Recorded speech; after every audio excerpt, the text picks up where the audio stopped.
favorablement à l'invitation du ministère de la Santé au sujet de points de presse sur la gestion des ressources commises à la riposte contre la Covid-19 en République démocratique du Congo.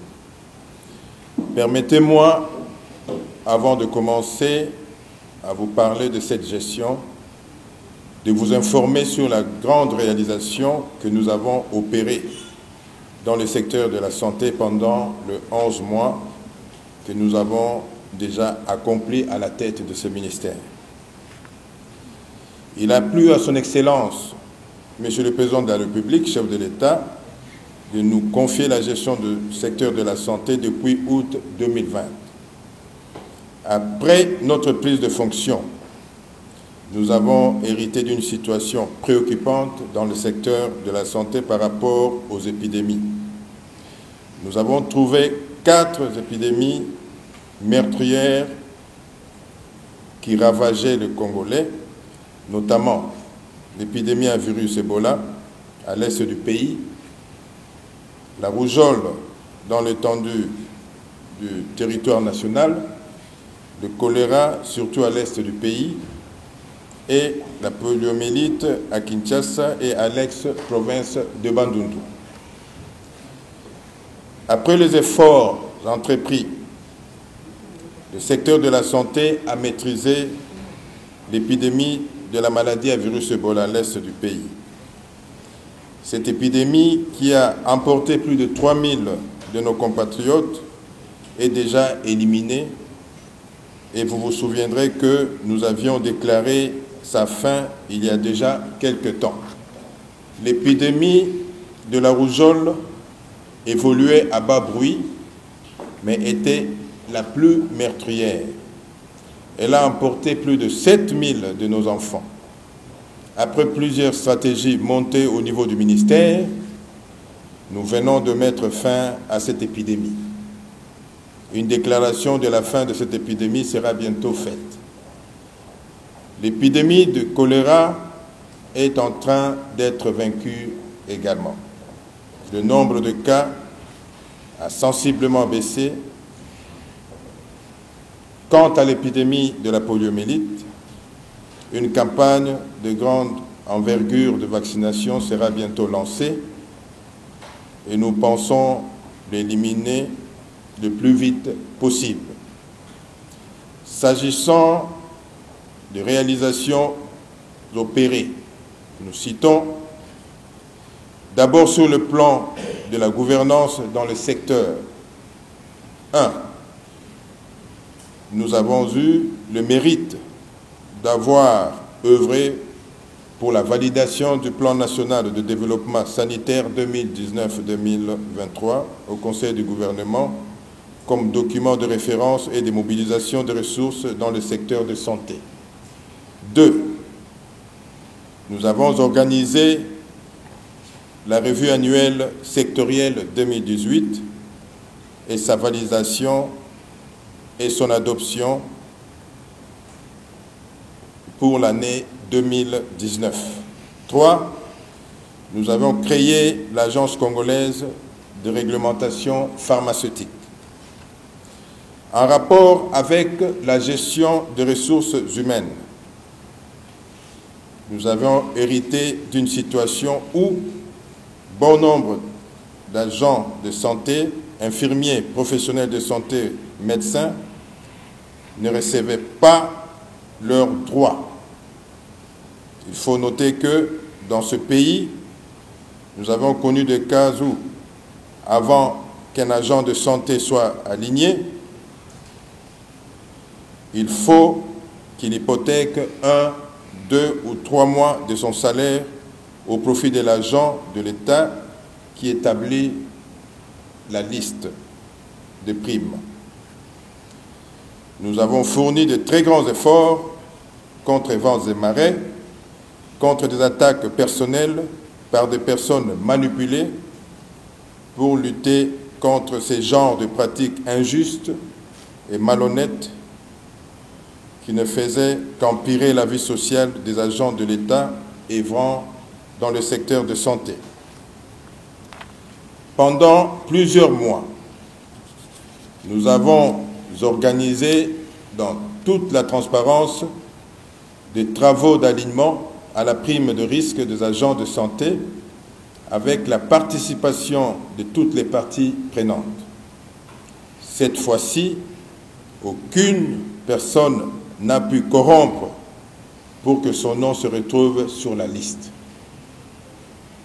L'alignement s'est effectué sur base des critères objectifs et acceptés par tous. À ce jour, nous avons l'avantage d'avoir des fichiers cristallisés, des milliers d'agents de santé qui sont rentrés dans leurs droits. Tous auront leur prime de manière progressive. Dans l'entretemps, nous avons lancé les travaux de contrôle physique qui vont se faire sur toute l'étendue de la République démocratique du Congo.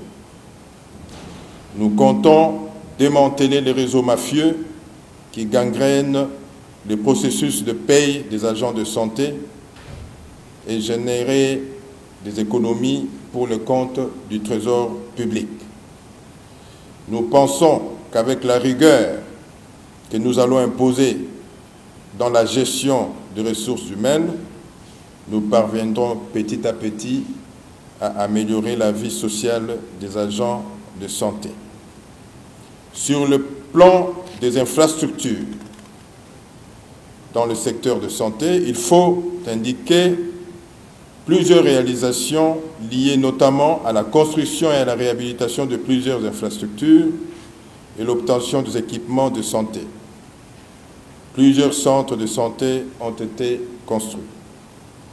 En ce qui concerne le financement dans le secteur de santé, nous avons contribué efficacement sous l'impulsion du chef de l'État à la mobilisation de près de 2 milliards de dollars américains, et cela auprès des institutions financières internationales telles que la Banque mondiale, DFID, USAID, Union européenne, Fonds mondial, etc., etc.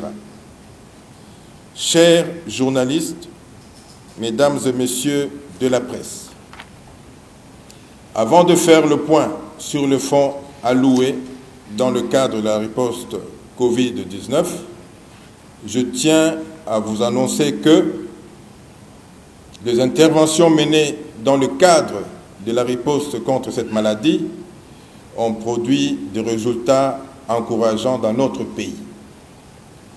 Les stratégies mises en place ont permis de baisser sensiblement le taux de mortalité de 11% à 2,4% à ce jour. Elles ont permis de baisser sensiblement le nombre journalier de personnes contaminées d'une moyenne de 180 cas par jour à une moyenne de 20 cas par jour. À ce jour, notre pays a atteint un taux de guérison très appréciable de 90%. C'est ainsi que je suis heureux de vous annoncer que notre cher et beau pays, la République démocratique du Congo, est compté aujourd'hui parmi les rares pays africains qui ont très bien géré cette pandémie. Ces résultats positifs et encourageants sont obtenus dans un contexte de travail intensif sous pression, caractérisé par des attaques des personnes mal intentionnées contre les responsables du ministère de la Santé et du secrétariat technique de la lutte contre la Covid-19. Vous vous souviendrez que lors de l'annonce du premier cas de la Covid-19 dans notre pays, ces mêmes personnes ont lancé dans les médias des messages de désinformation qui disaient que la RDC déclare la présence de la maladie sur son territoire pour obtenir des subventions des partenaires. Vous vous souviendrez également que nous avions été taxés d'acheteurs de cadavres Covid-19. Malgré ces attaques, nous n'avons pas baissé les bras. Nous avons pris notre courage entre nos deux mains pour sauver les vies de nos compatriotes. C'est pourquoi nous avons à ce jour des résultats positifs qui ont fait que le vie des Congolais continue à être sauvé. Nous profitons donc de cette occasion pour saluer la bravoure de nos vaillants prestataires pour avoir accepté, dans les conditions difficiles, d'apporter leur soutien aux patients Covid-19, parfois au péril de leur vie. Malheureusement, les mêmes personnes qui veulent coûte que coûte occuper le poste de ministre de la Santé, sous prétexte de se faire une fortune, voyant que leur première stratégie de calomnie n'a pas réussi, mettent en place une autre stratégie. Cette fois-ci, elles alertent l'opinion sur un soi-disant détournement de fonds Covid au niveau du ministère de la Santé. Ces rumeurs ont poussé l'inspection générale de la Finance à diligenter des enquêtes au ministère de la Santé et au secrétariat technique. Chers journalistes, mesdames et messieurs de la presse, il sied ici de signaler qu'il n'y a jamais eu un détournement de fonds Covid-19 au ministère de la Santé. Je le dis et je le confirme tout haut. Le gouvernement congolais n'a ménagé aucun effort pour appuyer la riposte contre la Covid-19 en République démocratique du Congo. En effet, le gouvernement congolais a un montant de 7,8 millions de dollars et de 5,4 milliards de francs congolais, ce qui ramène le budget total géré par le ministère de la Santé à 10,6 millions de dollars. Le détail de l'utilisation de ces fonds se présente de la manière suivante. Appui aux provinces. Le montant total est de 4 550 000 dollars américains, dont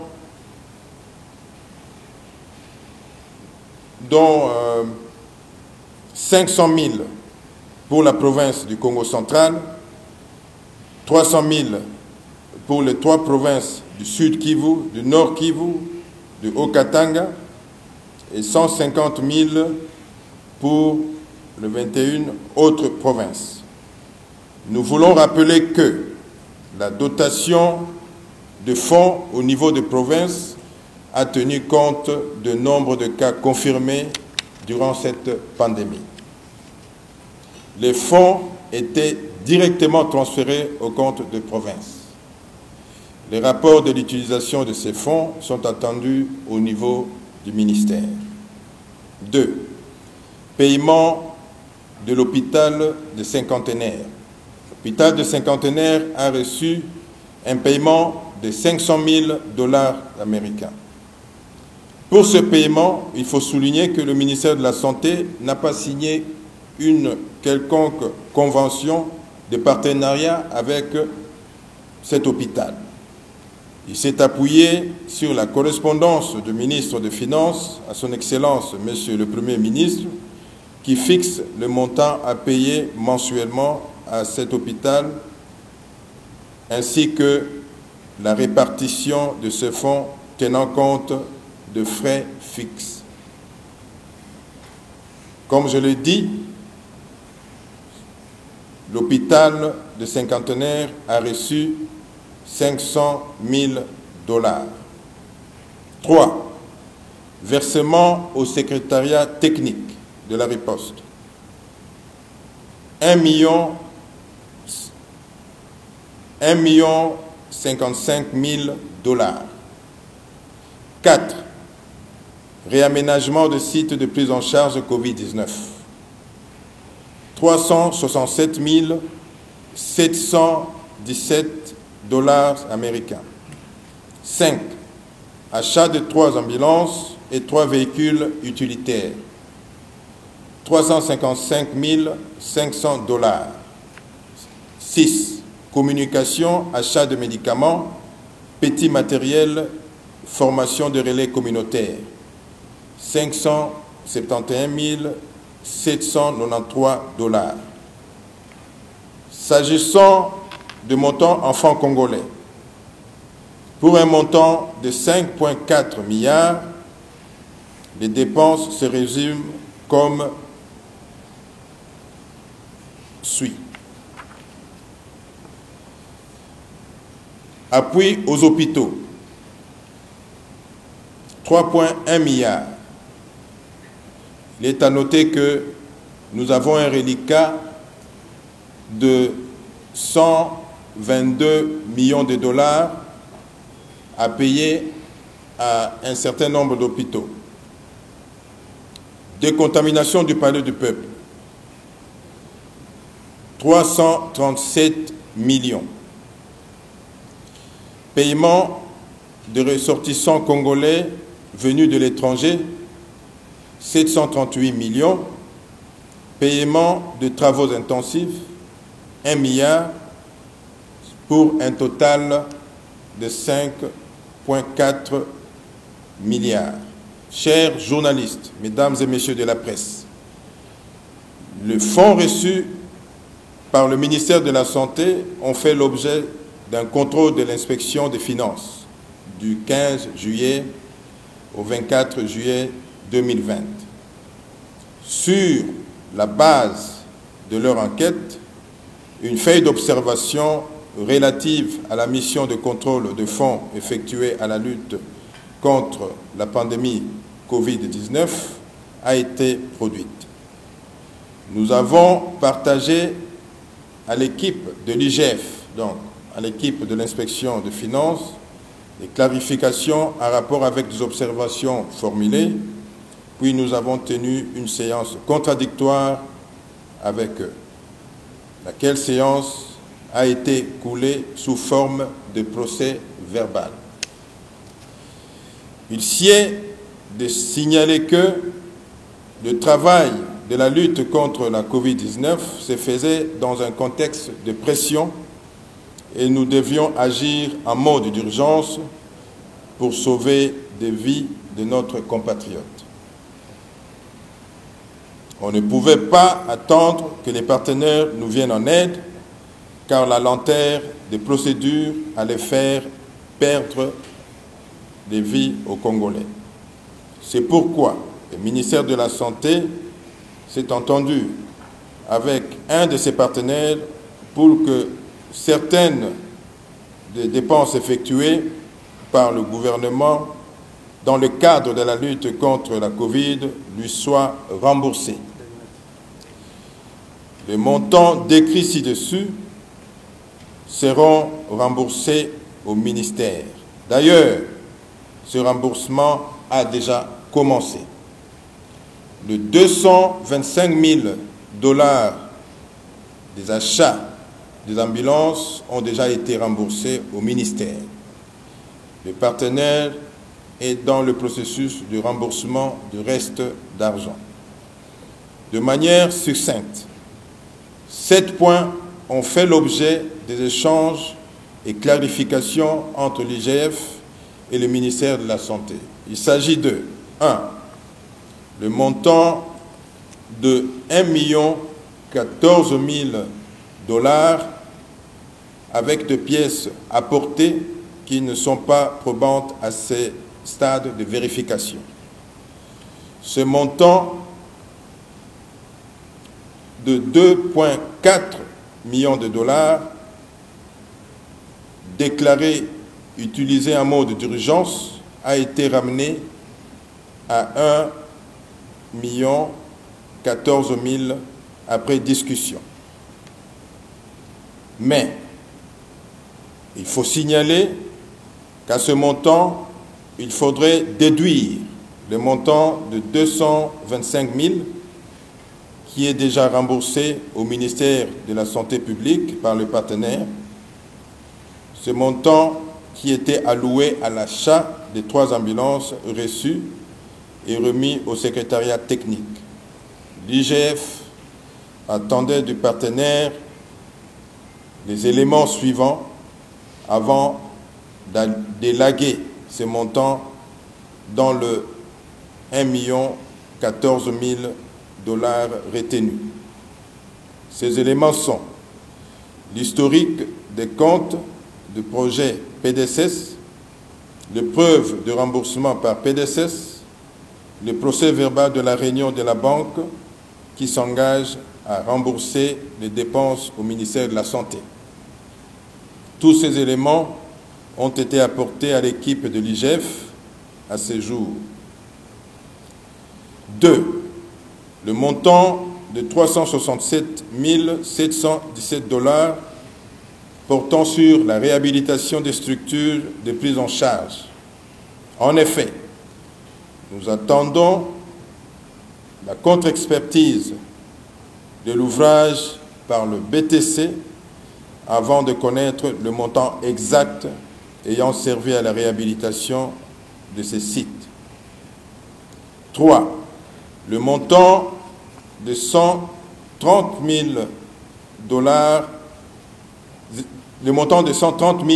500 $ américains qui a servi à l'achat de véhicules utilitaires à la CFAO. Le directeur de la CFAO devrait produire une facture ou reçu conforme aux spécifications des véhicules livrés.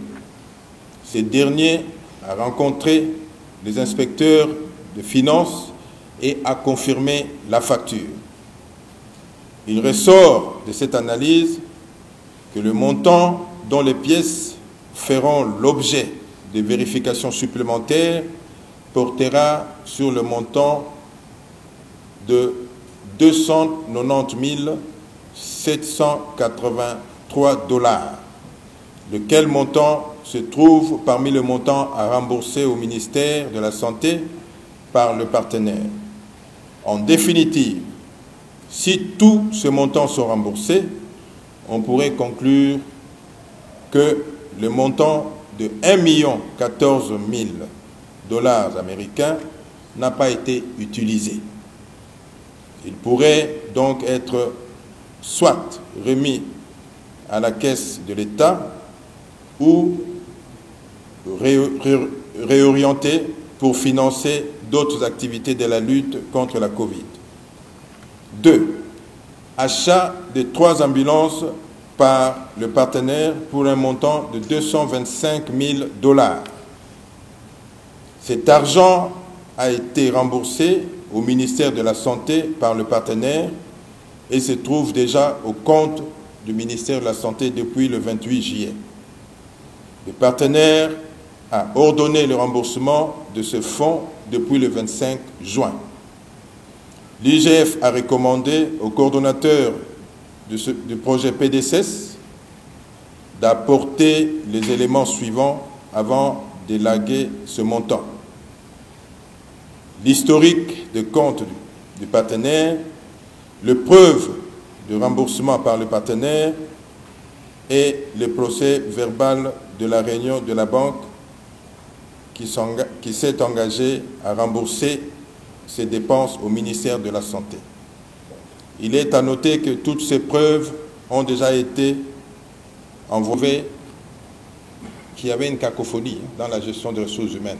Parce qu'il faudrait le dire ici, n'est-ce pas? La gestion du secteur de la santé commence d'abord par la gestion des ressources humaines. Parce que ce sont ces ressources humaines qui traitent les gens, ce sont ces ressources humaines qui implémentent des activités. Alors, quand nous trouvons ici que sur la liste de paye,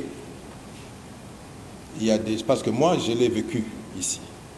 Sur la liste de paye, vous avez des gens qui vendent au marché et qui sont inscrits sur la liste de paye de l'hôpital de Kitambo.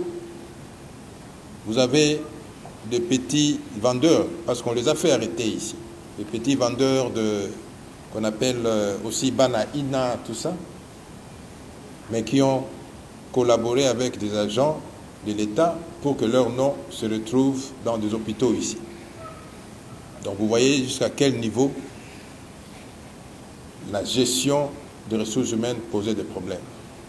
Et nous avions trouvé que le secteur de santé perdait 2 à 3 millions de dollars par mois. On payait les gens qui étaient déjà décédés, et on ne sait pas qui prenait cet argent-là. On payait le personnel qui ne travaillait plus ici au Congo, qui avait voyagé. Et on payait aussi les personnels fictifs. Et cet argent-là allait dans les poches des gens. Et c'est ainsi que nous avons d'abord diligenté un contrôle physique, n'est-ce pas? Et ce contrôle physique va se terminer ici à Kinshasa. Et nous l'avons aussi diligenté à l'Équateur.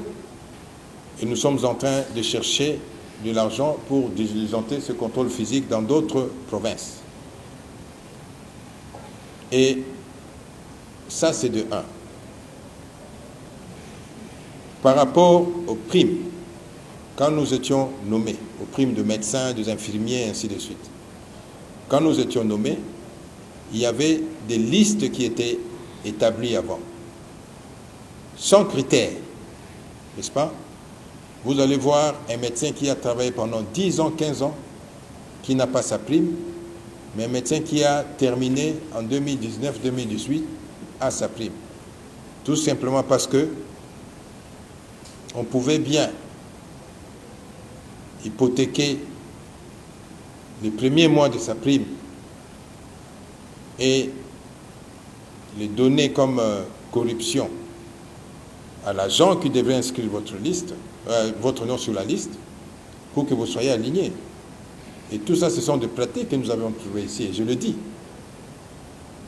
Et nous avons fait un effort pour combattre ça.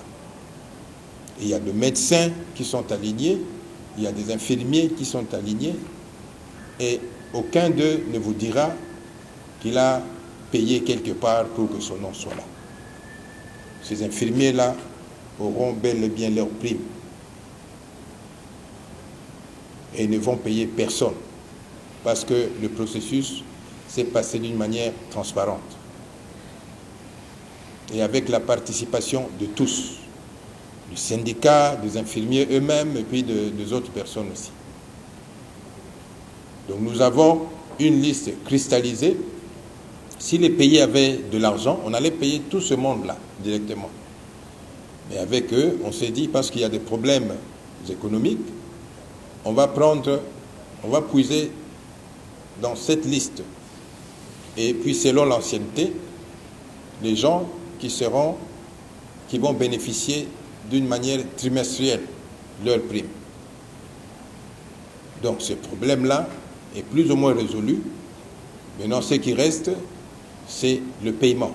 Donc déjà, le paiement pourra commencer au mois de juillet, ça sera rétroactif, et ces gens-là vont bénéficier de leur prime.